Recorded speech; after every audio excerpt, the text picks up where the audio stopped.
शरद ऋतू आला होता. पानगळ सुरू होती, पण मुंग्या मात्र थांबल्या नव्हत्या. त्या दिवस रात्र मेहनत करत होत्या. एकत्र येऊन धान्य गोळा करत होत्या. त्यांना माहीत होतं की थोड्याशा विश्रांतीनेही त्यांचं भविष्य धोक्यात येऊ शकतं. त्यांचं ध्येय एकच होतं, पुढील ऋतूसाठी तयारी करणं. या चारही मुंग्या एकमेकांना प्रोत्साहन देत, हसत खेळत काम करत होत्या. त्यांची मेहनत आणि एकोपा म्हणजे एक मोठा धडा होता. यश हे संधीची वाट बघत नाही, ते मेहनतीला जवळ करतं.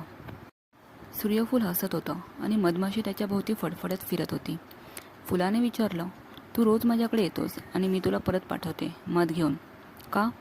मधमाशी म्हणाली, तुझा गंध, तुझं हास्य आणि तुझं देणं हे सगळं मला ऊर्जा देतं. तू फक्त सौंदर्य नाहीस, तू जीवन आहेस. जीवनात काही नाती असतात जी परस्पर पूरक असतात, ज्यात दोघंही देतात आणि दोघंही समृद्ध होतात. हा पक्षी दिवसातून एक वेळ स्वतःसाठी ठेवतो. विश्रांती, थोडं हास्य आणि थोडा रस. त्याचं तत्त्वज्ञान एकदम स्पष्ट आहे. काम कर, पण आयुष्य जगायला विसरू नकोस.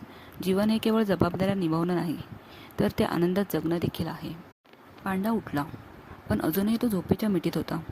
उषा डोक्यावर, हातात कॉफीचा मग आणि मनात एक विचार, आजचा दिवस हळूवार घ्यायचा. कधीकधी आयुष्याची गती थांबवून स्वतःला पुन्हा ऊर्जा देणं पण गरजेचं असतं.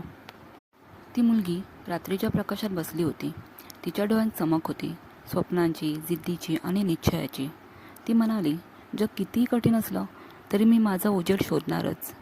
ज्यांच्या डोळ्यात आशा असते त्यांचं भविष्य कुठेही अंधारात हरवत नाही.